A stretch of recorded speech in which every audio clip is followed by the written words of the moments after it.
Pada video kali ini, Mimin akan bahas kelanjutan cerita dari Donghua series Battle Through the Heaven episode 162. Mimin ingin mengingatkan bahwa video dan cerita tidak sepenuhnya selaras.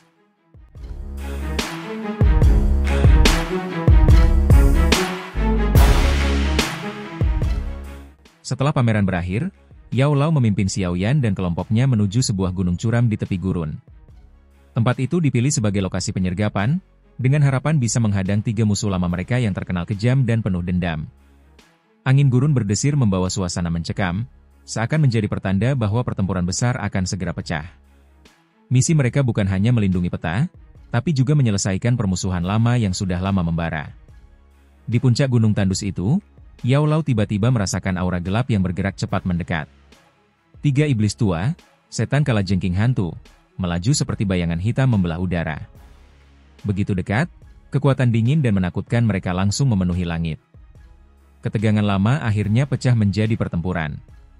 Tanpa banyak bicara, Yao Lao segera melepaskan kekuatannya, menciptakan tangan api raksasa yang menghantam lawan dengan dahsyat hingga gunung itu bergetar hebat.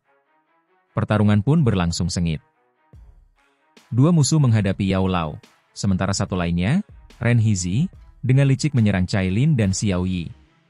Cai Lin segera berubah menjadi ular raksasa 7 warna, sementara Xiao Yi mengeluarkan racun mematikan.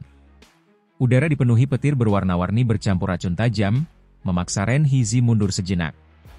Namun kekuatannya terlalu besar untuk diremehkan, dan pertarungan terus berlanjut sengit.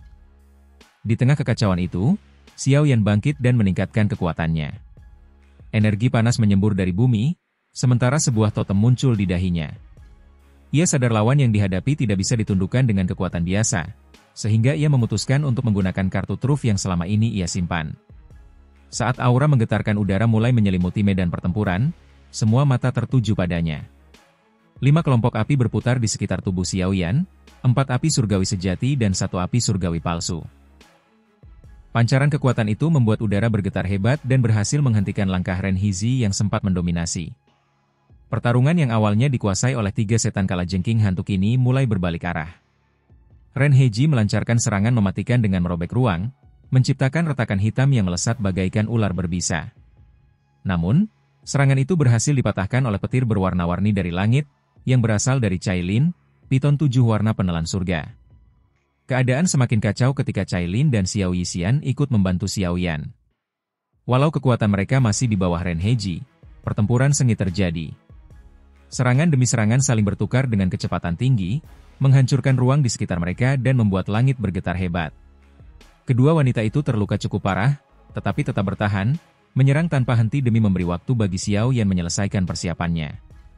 Sementara itu, di sisi lain, Yao Lao berhadapan dengan Tian Heji dan Di Hezi. Keduanya mulai kewalahan menghadapi tekanan yang semakin berat. Tubuh mereka terpental mundur dengan darah mengalir dari mulut, membuat posisi kelompok Ren Hizi semakin terdesak. Melihat situasi itu, Ren Hizi mengubah strategi. Alih-alih langsung membunuh Xiao Yan, ia berusaha menangkap Xiao Yixian sebagai sandera. Serangannya membuat ruang di sekitar Xiao Yixian mengeras dan mengekangnya. Cai Lin segera melancarkan petir dari segala arah untuk menggagalkan langkah itu, tetapi dengan mudah dihancurkan oleh distorsi ruang Ren Hizi. Saat tangan raksasa Ren Hizi hampir menyentuh Xiao Yixian, tiba-tiba muncul teratai api 5 warna yang memancarkan kekuatan pemusnah dahsyat, menghantam ke arahnya. Teratai itu adalah gabungan dari 5 jenis api surgawi milik Xiao Yan, memiliki kekuatan setara dengan teknik tingkat Tian. Ren Hizi segera membentuk pertahanan berupa lonceng raksasa yang kokoh. Namun, ekor Cai Lin menyambar Xiao Yixian, membawanya pergi dari jangkauan musuh. Pada saat yang sama, tatapan dingin Xiao Yan menyala. Ia memicu ledakan teratai api tersebut. Ledakan besar mengguncang seluruh area, menghancurkan gunung-gunung dan mengubah wilayah ribuan kaki menjadi dataran rata, menyisakan debu pekat di udara. Di kejauhan, Cai Lin kembali ke wujud aslinya dan mengibaskan debu dengan tangannya. Ketika debu mereda, sosok Xiao Yan yang kelelahan namun masih berdiri tegak terlihat jelas. Serangan teratai api yang ia lepaskan jauh lebih kuat dari perkiraannya, namun juga menguras banyak energinya. Kekuatan itu telah menghancurkan Ren Hizi hingga tak bersisa. Melihat hal tersebut, 2 saudaranya, Tian Heji dan Di Hezi, dilanda ketakutan. Mereka sadar bahwa kekuatan pemuda itu jauh melampaui dugaan mereka. Meski mereka juga memiliki kekuatan besar, serangan sebesar itu jelas berada di luar jangkauan kemampuan mereka. Rasa takut membuat mereka memilih melarikan diri daripada terus bertarung. Namun, Yao Lao tidak membiarkan hal itu terjadi. Ia menciptakan tangan api raksasa yang menghantam keduanya dengan kekuatan dahsyat, memaksa mereka jatuh ke tanah dalam kondisi luka parah. Di Hezi akhirnya tewas di tangan Yao Lao, meski sebelumnya sempat berusaha mengakhiri hidupnya sendiri. Sementara itu, Tian Hezi berhasil melarikan diri, tetapi tetap dikejar tanpa henti oleh Yao Lao. Di sisi lain, Xiao Yan memeriksa cincin penyimpanan milik dua musuh yang sudah gugur. Dari sana, ia menemukan berbagai barang berharga, termasuk gulungan keterampilan langka kelas Tian. Pertempuran sengit itu bukan hanya membawa kemenangan, tapi juga menyingkirkan musuh lama yang selama ini menjadi penghalang mereka. Dengan musnahnya 3 setan kalajengking hantu, tujuan Xiao Yan terbuka semakin lebar. Meski tubuhnya terasa lelah, semangat Xiao Yan justru berkobar. Ia semakin dekat dengan kekuatan yang selama ini dikejarnya. Sementara itu, Xiao Yan dan Yao Lao berhasil menyatukan fragmen peta kuno yang mereka cari dengan susah payah. Peta tersebut diyakini menyimpan rahasia tentang api teratai iblis pemurnian, sebuah kekuatan berbahaya namun sangat menggiurkan bagi banyak pihak. Setelah memastikan mereka cukup jauh dari kejaran dan berhasil menyembunyikan aura, kelompok itu berhenti di sebuah pegunungan sunyi untuk menyusun peta tersebut. Dengan penuh hati-hati, Xiao Yan menyatukan setiap pecahan hingga membentuk gambar utuh. Namun, kegembiraannya segera memudar. Peta itu tidak menunjukkan petunjuk yang jelas, hanya tampak garis samar dan gambar teratai iblis. Berbagai cara dicoba, bahkan hingga meneteskan darah di atasnya, tetapi peta itu tetap tak bereaksi. Dia membisu, tanpa memberi jawaban apapun. Xiao Yan merasa kecewa dan hampir saja membuang peta itu ke dalam api surgawinya. Namun, sesuatu yang aneh terjadi. Peta kuno tersebut tidak terbakar, meski dilalap api yang sangat panas. Semakin api diperkuat, justru garis-garis di peta semakin bercahaya, lalu terlepas dan berubah menjadi huruf-huruf kuno yang melayang di udara. Tulisan itu berisi ramalan, 2 bulan akan muncul bersamaan. Lalu bintang sejajar, gelombang dunia bangkit. Saat itulah api teratai iblis pemurnian akan turun kembali ke bumi. Yao Lao menjelaskan bahwa fenomena langit ini hanya muncul setiap 1000 tahun sekali, dan perhitungannya menunjukkan waktu itu akan datang dalam 3 tahun ke depan. Kesempatan tersebut bukan hanya milik mereka, tetapi juga semua pihak yang mengincar nyala api itu. 3 tahun menjadi waktu yang sangat berharga bagi Xiao Yan. Ia harus memperkuat dirinya hingga mencapai tingkat Dou Sheng. Jika tidak, ia hanya akan menjadi penonton saat momen itu tiba. Walau kecewa karena peta tidak menunjukkan lokasi pasti api iblis, ramalan itu tetap memberi secercah harapan. 3 tahun memang tidak panjang, tapi juga bukan waktu yang sia-sia. Namun sebelum mereka bisa menenangkan diri, hal mengejutkan terjadi. Saat Xiao Yan hendak mengambil kembali peta yang masih berada dalam api, gambar teratai iblis di atasnya mendadak hidup. Teratai itu berubah menjadi cahaya, melesat cepat, lalu masuk ke tubuh Xiao Yan. Semua orang terkejut, termasuk Yao Lao yang langsung menyadari bahwa ini adalah awal dari sesuatu yang besar sekaligus berbahaya. Peristiwa itu terlalu cepat bahkan untuk Yao Lao bereaksi. Cai Lin dan Xiao Yixian hanya bisa menatap dengan wajah pucat, tak tahu apakah ini keberuntungan atau malapetaka. Xiao Yan sendiri merasakan sesuatu yang asing dalam dirinya, sebuah gugus cahaya putih kecil yang belum pernah ia temui sebelumnya. Ia mencoba memeriksanya dengan kekuatan spiritual, tetapi tidak bisa mengendalikannya. Cahaya itu tampak tenang, namun justru membuatnya resah. Saat ia mendekatkan kekuatan spiritualnya, cahaya itu tiba-tiba melepaskan kilatan yang menembus pertahanannya dan langsung menyerang jiwanya. Tubuh Xiao Yan terhenti, wajahnya menahan sakit yang tajam.